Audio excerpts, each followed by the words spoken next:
إن الله وملائكته يصلون على النبي يا أيها الذين آمنوا صلوا عليه وسلموا تسليما اللهم صل على سيدنا مولانا محمد وعلى آل سيدنا شفيعنا محمد اللهم صل على سيدنا مولانا محمد وعلى آل سيدنا شفيعنا محمد بلغ العلا بكماله أشهد الدجى بجماله حسنت جميع خصاله صلوا عليه وآله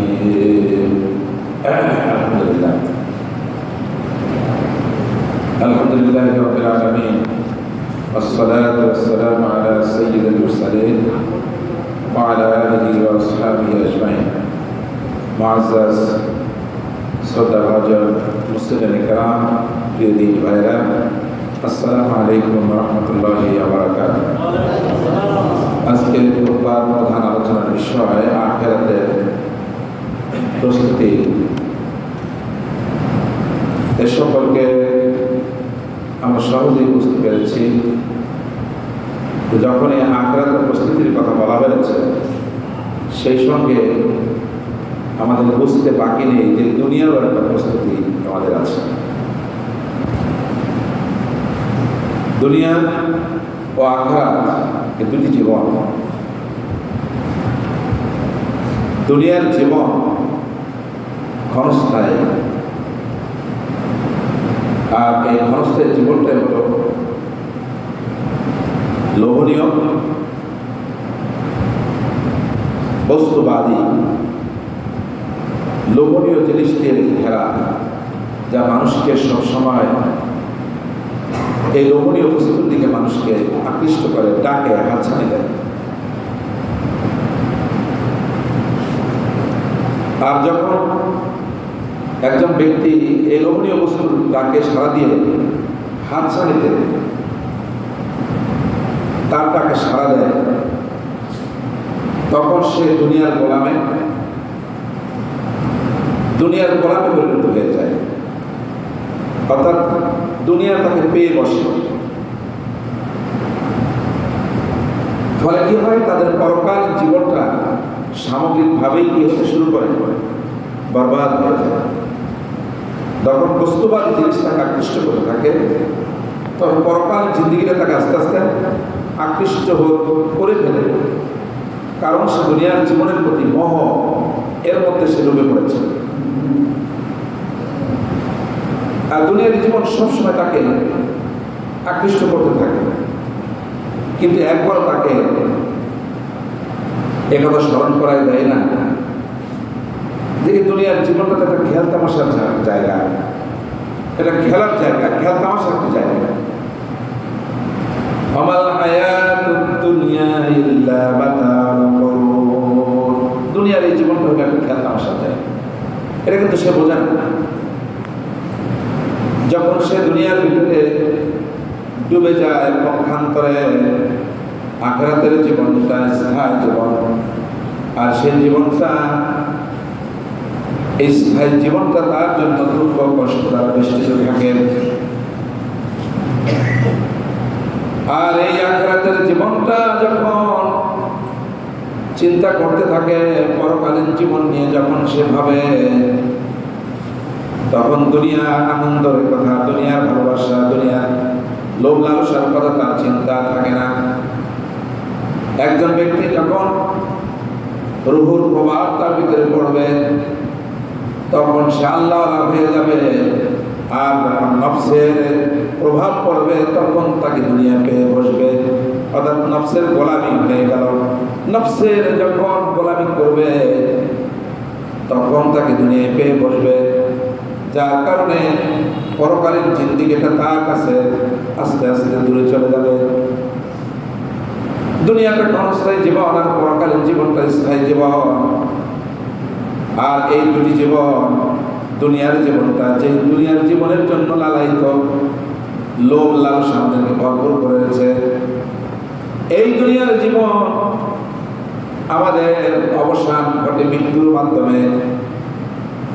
আখিরাতের জীবন শুরু হয়ে যায় মৃত্যুর মাধ্যমে। লোভনীয় জিনিসটা অবসান ঘটে, বিদায় নেয়, শুরু হয়ে যায় আখিরাতের প্রথম স্টেশন কবর। এই কবরের জীবনটা সূচনা হয়ে যায়। দুনিয়ার যত পদ পদবী যশ খ্যাতি রয়েছে সব কিছু বিলীন হয়ে যায় মৃত্যুর মাধ্যমে। যমনিকা টানতে থাকে, মৃত্যু যমনিকার মাধ্যমে শুরু হয়ে যায় আখিরাতের প্রথম স্টেশন কবরে। পরকালীন জীবন শুরু হয়ে গেল। আর একজন ব্যক্তি দুনিয়ার সফলতা নিয়ে মানুষ ভাবে না, তখন তার আখিরাতের জীবনটা নিয়ে ভাবতে লাগে। একজন ব্যক্তি যখন ইন্তেকাল করে, ইন্তেকাল ঘরের ভিতরে যখন সে মারা যায়, ঘর থেকে তাকে বাহিরে বের করা হয়। এরপরে যখন গোসল করানো হয় তখন আর বারান্দায় থাকে না, বারান্দা থেকে আবার নিচে নামানো হয়। নিচে নামানোর পরে তখন তাকে আবার খাটিয়ায় নেওয়া হয়। সেখানে গোসলের পূর্বে তাকে ওজন করানো হয়, তারপরে গোসল, তারপরে কাপড়ের কাপড়, তারপরে খাটিয়ে ওঠানো হয়। তারপরে তাকে জানাজার নামাজের জন্য নিয়ে যায়। তারপরে জানাজার নামাজ শেষ হওয়ার পরে আস্তে আস্তে কবরের দিকে তাকে নিয়ে যায়। তার মানে আখিরাতের প্রথম স্টেশন কবরের দিকে ধাবিত হতে থাকে। দুনিয়ার সফলতার কথা আর মনে থাকে না। দুনিয়ার মানুষ গবেষণা করে বলে এই কাজ করেছে, ওই কাজ করেছে, এই ভালো কাজ করেছে, ওই ভাই ভালো কাজ করেছে, এই মন্দ কাজ করেছে, এই মন্দ কাজ করেছে, এই খারাপ কাজ করেছে, অমুকের সাথে খারাপ ব্যবহার করেছে, ভালো ব্যবহার করেছে। এই ব্যক্তি পরকালীন সফলতাই হলো তার জন্য আসল সফলতা। দুনিয়ার সফলতার আর কোনো মূল্য থাকলো না, দুনিয়ার সার্টিফিকেটের আর মূল্য থাকলো না। যদি দুনিয়ায় এসে ভালো কাজ করে যায়, নেক কাজ করে যায়, তাহলে তার রূহটা থাকবে ইল্লিও। ইল্লিও মানে হলো জান্নাত নয়, কিন্তু জান্নাতের একটি নমুনা। আর যদি খারাপ কাজ করে যায় তখন তার রূহটা থাকবে সিজ্জিয়ুন। সিজ্জিয়ুন মানে হলো জেলখানা। জেলখানা মানে হলো জাহান্নাম নয়, জাহান্নামের একটা নমুনা তাকে উপস্থাপন করা হবে। তুমি পরকালীন জিন্দিগির কথা তুমি ভাবো না, দুনিয়ার জীবনে তুমি লোভ লালসা নিয়ে পড়ে থাকলে। এই জন্য আমার ভাইরা, দুনিয়ার সফলতাই আসল সফলতা নয়, পরকালীন সফলতা আসল সফলতা। একজন প্রকৃত মুমিন যিনি চিন্তা ভাবনা করবে, প্রকৃত মুমিন তো ওই ব্যক্তি যিনি দুনিয়ার সফলতাই আসল সফলতা মনে করবে না। পরকালীন সফলতা, আখিরাতের জীবনটা কিভাবে সুখময় হবে, কিভাবে সফল হবে, কিভাবে জাহান্নামের আগুন থেকে মুক্তি পেয়ে জান্নাতে যাবে, এটা নিয়ে তার সবসময় গবেষণা চিন্তা। আর এই জন্যই সে সব সময় প্রস্তুতি নিতে থাকবে। দুনিয়ার জীবনের হিসাব যদি আমরা করি, একটি স্কুলে একটা শ্রেণীতে যদি 200 ছাত্রছাত্রী থাকে, তার মধ্যে কিছু সংখ্যক ছাত্রছাত্রী তারা চিন্তা করে ক্লাসে কেবল ভর্তি হলাম, কিছুদিন পরে বই কিনবো। আবার কেউ চিন্তা করে ক্লাসে কেবল ভর্তি হলাম, ঠিক আছে কয়েকদিন যাক তারপরে ক্লাস করবো। আবার কিছু ছাত্রছাত্রী আছে তারা চিন্তা করে আমি পড়াশোনা করলেই তো আমি পারবো। কিছু ছাত্রছাত্রী চিন্তা করে মোবাইল নিয়ে ব্যস্ত হয়ে থাকে, খেলাধুলা নিয়ে ব্যস্ত হয়ে থাকে। আর কিছু সংখ্যক ছাত্র আছে তারা চিন্তা করে আমি ক্লাস 10-এ উঠবো, আমার ক্লাস 9 শেষ হওয়ার পূর্বে আমাকে ক্লাস 10-এর বইটা আমি সংগ্রহ করে এখন থেকে ক্লাস 10-এ কি আছে আমি সেটা দেখব। অনেক গুরুত্বপূর্ণ ভালো ভালো ছাত্ররা আগে থেকে বই পুস্তকগুলো সংগ্রহ করে নেয়। এটা বুঝতে পারে না, কাউকে গল্প করে না। যারা ভালো ভালো ছাত্র, ভালো রেজাল্ট করবে, তারা চিন্তা করে ক্লাস 9-এর বার্ষিক পরীক্ষা শেষ হওয়ার পূর্বে আমাকে ক্লাস 10-এর পরীক্ষা দেওয়ার জন্য ক্লাসে যাবো, আমি বই আগে থেকে সংগ্রহ করে। এমন ছাত্র আছে তারা কোনো চিন্তাও করে না। এমন ছাত্র আছে অন্য একজনের কাছ থেকে বই নিয়ে পড়ে, ভাবেও না রেজাল্টটা কেমন হবে। এই 200 ছাত্রছাত্রীর মধ্যে পরীক্ষা শেষ হওয়ার পরে রেজাল্ট, এমন ছাত্র আছে যাকে কেউ কোনোদিন চিন্তাও করে নাই, ভাবে নাই, সে ক্লাস পেয়ে বসে থাকে। কি বলে, হয় না এরকম? কেউ ভাবেও না, কিন্তু সে কি করে, এ প্লাস পেয়ে যায়। এই জন্যে যার যত বেশি প্রস্তুতি মজবুত হবে, যার যত বেশি প্রস্তুতি মজবুত হবে, আখিরাতের প্রস্তুতি যার যত বেশি মজবুত হবে, সেই ব্যক্তি তত বেশি আখিরাতের সফলতা তাকে হাত ছানি দেবে। যার যত বেশি আখিরাতের প্রস্তুতি কি থাকবে, মজবুত থাকবে, তত বেশি সে কি হবে, সফলতার দ্বার প্রান্তে বসতে পারবে। আর যদি তার প্রস্তুতি না থাকে, দুনিয়া কিভাবে তার সুন্দর হবে, দুনিয়ার বাড়িটা কত সুন্দর হবে, দুনিয়ার রাজ প্রসাদটা কত সুন্দর হবে। সূরা তাকাসুরের মধ্যে আল্লাহ তাআলা বলছেন, আলহাকুমুত তাকাসুর হাত্তা যুরতুমুল মাকাবির কাল্লা সাওফা তা'লামুন সুম্মা কাল্লা সাওফা তা'লামুন। তারা দুনিয়ার প্রাচুর্যতা নিয়ে, দুনিয়ায় আরো পেতে হবে, দুনিয়ার লোভ লালসা নিয়ে, দুনিয়ার সহায় সম্পদ, দুনিয়ার পদ পদবী, এ সব কিছু পাওয়ার জন্য সে প্রতিযোগিতা করতে থাকে। অমুকের 2 তলা হয়েছে, আমার 5 তলা হতে হবে, অমুকের 7 তলা হয়েছে, আমার 10 তলা হতে হবে, অমুকে এত কোটি টাকার মালিক হয়েছে, আমাকে এত কোটি টাকার মালিক হতে হবে। আল্লাহ তাআলা বলছেন, এরকম প্রতিযোগিতা করতে করতে হাত্তা যুরতুমুল মাকাবির, এরকম করতে করতে কবরের জগতে তাকে চলে যেতে হচ্ছে। খেলা কার? আল্লাহ তাআলা। এইভাবে সে চলে যাচ্ছে। এই জন্য আল্লাহ রাব্বুল আলামিন বলছেন, তোমরা আখিরাতের প্রস্তুতি নাও। আল্লাহ রাব্বুল আলামিন বলেন, ওয়ালাদারুল আখিরা খায়রুন ওয়া লানি'মা দারুল মুত্তাকিন। আখিরাতের আবাস উত্তম এবং মুত্তাকিদের আবাসস্থল কতই না উত্তম। মুত্তাকি যারা, যারা আল্লাহকে ভয় করে, তাকওয়াবান, তারা চিন্তা করে যে না, আখিরাতের জীবনটা কত না সুন্দর, কত না উত্তম। সেই জন্য আল্লাহ রাব্বুল আলামিন সূরা কাহফের 10 নম্বর আয়াতে মধ্যে বলেন, ফামান কানা ইয়ারজু লিকা রাব্বিহি ফালইআমাল আমালান সালিহান ওয়া লা ইউশরিক বিইবাদাতি রাব্বিহি আহাদা। আল্লাহ রাব্বুল আলামিন বলেন, যারা আখিরাতের চিন্তা করে তাদের সম্পর্কে আল্লাহ রাব্বুল আলামিন বলেন, যে ব্যক্তি আখিরাতের সফলতা কামনা করে, ফামান কানা ইয়ারজু লিকা রাব্বিহি, সে মহান রবের সাথে সাক্ষাতের আশা পোষণ করে, আখিরাতের সফলতা আশা পোষণ করে, সে যেন ফালইআমাল আমালান সালিহা, সে যেন বেশি বেশি করে নেক আমল করে, আর একটা কাজ থেকে দূরে থাকতে হবে। ওয়ালা ইউশরিক বিইবাদাতি রাব্বিহি আহাদা। সব সময় নেক কাজ করার জন্য পেরেশানি থাকে, কোথায় ভালো কাজ পাওয়া যায়, কোথায় কি কথাটা বললে ভালো কাজ হবে, কোন উপকার করলে নেক কাজের আমল নামা ভারী হবে। সব সময় ভালো কাজ খুঁজে বেড়ায়, নেক আমল খুঁজে বেড়ায়, কোন কাজ করলে ভালো কাজ হবে, আমি জান্নাতে যেতে পারবো, পরকালে মুক্তি পাবো, জাহান্নামের আগুন থেকে আমি মুক্তি পেয়ে যাবো, সব সময় পেরেশানি থাকে। আল্লাহ রাব্বুল আলামিন বলেন, এই ব্যক্তিগুলো নেক কাজ দিয়ে পেরেশানি থাকে, পাশাপাশি তারা চিন্তা করে তার জীবনে যতগুলো কাজ আছে এগুলো তো সব ইবাদত বন্দেগী, এই ইবাদতের মধ্যে কোন রকমের শিরকে সে লিপ্ত হয় না। আল্লাহু আকবার। সে কি করে না, কোন শিরকে লিপ্ত হয় না। আল্লাহ তাআলা বলছেন, যে ব্যক্তি আল্লাহর সাথে সাক্ষাতের আশা পোষণ করে, তার মানে কি, আল্লাহর সাথে সাক্ষাৎ করতে চায় যে ব্যক্তি, সেই ব্যক্তি কখনো কি করবে না, আল্লাহর সাথে কোনো কিছু শিরক করবে না। আল্লাহ তাআলা এখানে ইবাদত শব্দ ব্যবহার করেছেন, ওয়ালা ইউশরিক বিইবাদাতি রাব্বিহি আহাদা।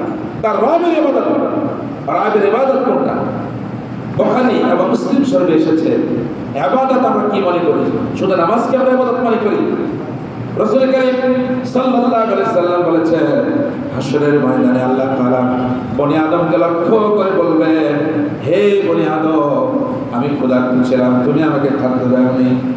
বনি আদম আল্লাহ তাআলাকে বলবেন, হে আল্লাহ, তুমি তো আল্লাহ, তোমার আমার খাবার কিসের অভাব? আল্লাহ তাআলা বলবেন, আমার এক বান্দা ক্ষুধার্ত ছিল, যদি তুমি তাকে খাদ্য দিতে তাহলে আমাকে সেখানে পেতে, সেখানে আমি আল্লাহর সাথে তোমার সাক্ষাৎ হতো। ওমান কানা ইয়ারজু লিকা রাব্বিহি, যে ব্যক্তি মহান রবের সাথে সাক্ষাৎ করতে চায় সে যেন ক্ষুধার্ত ব্যক্তিকে খাদ্য দেয়, তাহলে সেখানে সে আল্লাহকে পেয়ে যাবে। বলেন সুবহানাল্লাহ। তাহলে আল্লাহকে কোথায় পাওয়া যায়? ক্ষুধার্ত ব্যক্তিকে খাদ্য দিলে, সে মুসলমান হোক, হিন্দু হোক, বৌদ্ধ হোক, খ্রিস্টান হোক, মাজুসি হোক, আর যে হোক না কেন মানুষ। এরপরে বলবে, হে বনি আদম, আমি পিপাসার্ত ছিলাম, তুমি আমাকে পানি দাওনি। আমরা বনি আদম বলবো, হে আল্লাহ, তুমি তো আল্লাহ, তোমার আবার পানির কিসের অভাব? সবই তো তোমার। আল্লাহ তাআলা বলবেন, আমার এক বান্দা পিপাসার্ত ছিল, যদি তুমি তাকে পানি পান করাতে তাহলে আমি আপনাকে তুমি সেখানে পেয়ে যেতে। তাহলে আল্লাহর সাক্ষাৎ কোথায় পাওয়া যায়? পিপাসার্ত মানুষকে পানি পান করালে মানুষ এটাকে কিছু মনেই করে না। অনেক সময় কি এরকম হয় না? অনেক সময় পানি পানি করে কতজন দুনিয়া থেকে বেরিয়ে গেছে। একটা রাসূলের একটা হাদিস আছে ব্যাপারে, একজন জেনাকারিনী মহিলা, সে কি করেছে, একটা পিপাসার্ত কুকুরকে তার পায়ের মৌজা ভিজায়, কুয়ার ভিতরে ভিজায়, সে কি করেছিল, একটা পিপাসার্ত কুকুরকে পানি পান করানোর কারণে আল্লাহ তাআলা তাকে কি করেছেন, তার গুনাহগুলো মাফ করে দিয়েছেন। সুবহানাল্লাহ বলবেন না? চিন্তা করেছেন আল্লাহকে কোথায় পাওয়া যায়? হে বনি আদম, আমি অসুস্থ ছিলাম, তুমি আমার সেবা করো নাই, হে আল্লাহ, তোমাকে আমরা সেবা করবো কি করে? আল্লাহ তাআলা বলবেন, হে বনি আদম, আমার এক বান্দা অসুস্থ ছিল, তোমার পাশের প্রতিবেশী, তোমার আত্মীয়, তোমার নিকটতম, তোমার দূরতম, যদি তুমি তার সেবা করতে তাহলে আমাকে সেখানে পেয়ে যেতে। সুবহানাল্লাহ। তাহলে রাসূল কারীম সাল্লাল্লাহু আলাইহি সাল্লামের সহিহ হাদিসের বর্ণনায় পাওয়া যায়, কোনো ব্যক্তি যদি অসুস্থ ব্যক্তিকে দেখতে যায়, ৭০,০০০ ফেরেশতা তার জন্য দোয়া করতে থাকে। সুবহানাল্লাহ। বুঝতে পেরেছেন কথাটা? যেই দলেরই হোক, যেই ধর্মেরই হোক, আপনি যদি তাকে দেখতে যান তাহলে কয় হাজার ফেরেশতা দোয়া করবে? ৭০,০০০ ফেরেশতা দোয়া করবে। শুধু তাই নয়, বাড়ি যাওয়া পর্যন্ত তার উপরে রহমতের ফেরেশতারা তার জন্য দোয়া করতে থাকবে। সুবহানাল্লাহ। এরপরে বলবে, হে বনি আদম, আমি অভাবী ছিলাম, অসহায় ছিলাম, তুমি আমাকে সাহায্য করো নাই। বনি আদম বলবো, আমরা বলবো, হে আল্লাহ, তুমি তো আল্লাহ, তোমার আবার অভাব কিসের? বলবে, আমার এক বান্দা অভাবী ছিল, যদি তুমি তার অভাব মোচন করে দিতে, তুমি তার পাশে দাঁড়াতে, তাহলে আমাকে সেখানে পেয়ে যেতে। সুবহানাল্লাহ। সুবহানাল্লাহ। তাহলে আল্লাহকে কোথায় পাওয়া যায়? অভাব মানুষের পাশে দাঁড়ালে আল্লাহকে পাওয়া যায়। খালি নামাজ পড়ে কপালে দাগ দিয়ে দিলাম, কিন্তু পাশের মানুষ অসহায় হয়ে অসুস্থ অবস্থায় পড়ে আছে, খোঁজ নিলাম না। এই জন্য আল্লাহ তাআলা এখানে বলছেন, বিইবাদাতি রাব্বিহি আহাদা। মানবতার কল্যাণে যখন আপনি সেবা করতে যাবেন, তখন আল্লাহ রাব্বুল আলামিনের পক্ষ থেকে স্পেশাল সাহায্য এসে যাবে। বলুন সুবহানাল্লাহ। এই জন্য আমাদেরকে আখিরাতের প্রস্তুতি নিতে হলে এই বিষয়গুলো ভাবতে হবে, এগুলো কল্যাণমুখী। নামাজ মানুষকে দেয় শেখায়, নামাজ মানুষের একই কাতারে এসে শিখাচ্ছে, তুমি এই দুনিয়ার জমিনে আমার হুকুম বাস্তবায়নের জন্য তুমি ঐক্যবদ্ধ হয়ে যাও, কাতারবদ্ধ হয়ে যাও। নামাজ আমাদেরকে শেখায় ঐক্যবদ্ধভাবে আল্লাহর জমিনে আল্লাহর দ্বীনকে প্রতিষ্ঠিত করার জন্য বিচ্ছিন্ন হওয়া যাবে না। ঐক্যবদ্ধভাবে আমার জমিনে আমার দ্বীন প্রতিষ্ঠার জন্য তুমি পতাকাবাহী হয়ে যাও। কি হয়ে যাও? পতাকাবাহী হয়ে যাও। আমার জমিনে আমার দিন যদি প্রতিষ্ঠিত হয়, তাহলে মানুষের জন্য সব ধরনের কল্যাণ তুমি করতে পারবে, তুমি সব ধরনের ভালো কাজ করতে পারবে। তোমার সেখানে তুমি ঘুষ খাবে না, তুমি সেখানে কি করবে না, অন্যায় করবে না, তুমি সেখানে মানুষের ক্ষতি করবে না, যদি তুমি আমার জমিনে আমার আইনটাকে বাস্তবায়ন করো। আল্লাহ রাব্বুল আলামিন বলেন, ওয়ামান লাম ইয়াহকুম বিমা আনজালাল্লাহু ফাউলাইকা হুমুল কাফিরুন। যারা আমার বিধান অনুযায়ী ফয়সালা করবে না, তারা কাফের, তারা জালেম। হ্যাঁ, তারা কাফের, তারা জালেম। সূরা মায়েদার রেফারেন্স আছে। এই জন্য আল্লাহর জমিনে আল্লাহর হুকুম বাস্তবায়ন যদি করে, তখন আল্লাহর সাথে সাক্ষাৎ করা তার জন্য কি হয়, আরো সহজতর হয়ে যায়।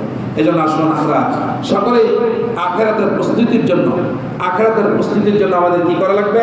আখিরাতের প্রস্তুতির জন্য আমাদেরকে আখিরাতের প্রতি বিশ্বাস স্থাপন করা লাগবে। 2, আখিরাতের স্বীকার করার পাশাপাশি কুফরিকে অস্বীকার করতে হবে। 3, আখিরাতের জীবন যে উত্তম, এটা নিয়ে আমাদেরকে ভাবতে হবে। 4, আখিরাতের জীবনী প্রকৃতি জীবন, প্রকৃতি সফলতা, এটা নিয়ে আমাদের ভাবতে হবে।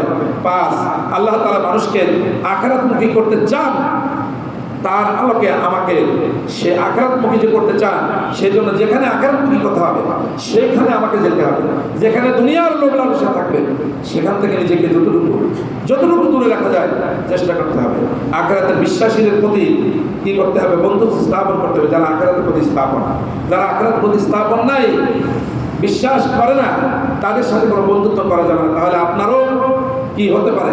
আপনারও গায়ের জামাটা পড়তে পারে। রাসূল কারীম সাল্লাল্লাহু আলাইহি ওয়াসাল্লাম হাদিস, একজন ব্যক্তি যদি লোহার কোনো জিনিস নাও কেনে, খাবারের কাছে বসলে তার জামা ছিদ্র হবে। আর যদি আতরওয়ালার কাছে গিয়ে আতর নাও কেনে, তবু কিন্তু তার কি আসবে? সুঘ্রাণ সে পাবে। এই জন্য বলা হয়েছে আখিরাতের প্রতি যাদের ঈমান আছে তাদের সাথে বন্ধুত্ব করো, আত্মীয়তা করো। এরপরে আখিরাতের পুরস্কার হলো উত্তম পুরস্কার। আখিরাতের ব্যাপারে যে সকল মানুষরা উদাসীন থাকে, তোমরা তাদের সাথে বন্ধুত্ব করতে যাবে না। এরপরে যারা আখিরাতের প্রতি অস্বীকারী, পথভ্রষ্ট, তাদের প্রশংসা করবে না, তাদের জন্য সহযোগিতার হাত বাড়িয়ে দেবে না, কারণ ও তো আখিরাতের পথভ্রষ্ট না। তাহলে সে কি করবে? আখিরাতের বিরুদ্ধে সে অবস্থান নেবে। এরপরে আখিরাত, এই পরকালে যে কেউ কারোর জন্য উপকারে আসবে না, এই বিষয়টা চিন্তা করা যে কেউ কারোর জন্য উপকারে আসবে না, কেউ কারোর জন্য সুপারিশ করতে কাজে লাগবে না। এই জন্য রাসূল কারীম সাল্লাল্লাহু আলাইহি ওয়াসাল্লাম সুপারিশ প্রয়োজন। আখিরাতের অবিশ্বাসীদের জন্য রয়েছে ভয়াবহ শাস্তি। আখিরাতের অস্বীকারীদের কেবল আফসোস করতে থাকে, সেদিন বলবে আল্লাহ কত কথাই তো শুনেছি কিন্তু কোনো কিছু আমলে নেইনি। আর জাহান্নামকে আকর্ষণীয় করে দেওয়া হয়েছে, অর্থাৎ দুনিয়াকে আকর্ষণীয় করে দেওয়া হয়েছে। আমরা যদি দুনিয়ার প্রতি আকৃষ্ট হয়ে যাই, তাহলে আমরা পরকালের সফলতা থেকে বঞ্চিত হয়ে যাব। আল্লাহ সুবহানাহু ওয়া তাআলা আমাদের সকলকে কিয়ামতের দিন আমাদের যে কঠিন শাস্তি হবে, সেই কঠিন শাস্তির কথা যেন আমরা মনে করি। তাহলে আখিরাতের সফলতা, আখিরাতের ব্যর্থতা, দুনিয়ার সফলতা, দুনিয়ার ব্যর্থতা, দুনিয়ার সফলতাই আসল সফলতা নয়, পরকালীন সফলতাই আসল সফলতা, এটা আমরা বুঝতে পারবো। প্রস্তুতি যদি আমরা নিলে সেভাবে আমাদেরকে নিতে হবে যেন আমাদের পরকালটা কি হয়? সুখময় হয়। আল্লাহ সুবহানাহু ওয়া তাআলা আমাদের সকলকে আল্লাহ তাআলার এই বিধান পরকালীন জীবনের প্রস্তুতি গ্রহণ করা, যেহেতু দুনিয়ার জীবনে থাকতে পারবো না, থাকার কোনো সুযোগ নাই, সুতরাং প্রস্তুতি আমাদের নিতেই হবে। আল্লাহ তাআলা আমাদের তৌফিক দান করুন। সকলে বলি আমিন। ওয়া আখিরু দাওয়ানা আনিল হামদুলিল্লাহি রাব্বিল আলামিন। আসসালামু আলাইকুম ওয়া রাহমাতুল্লাহি।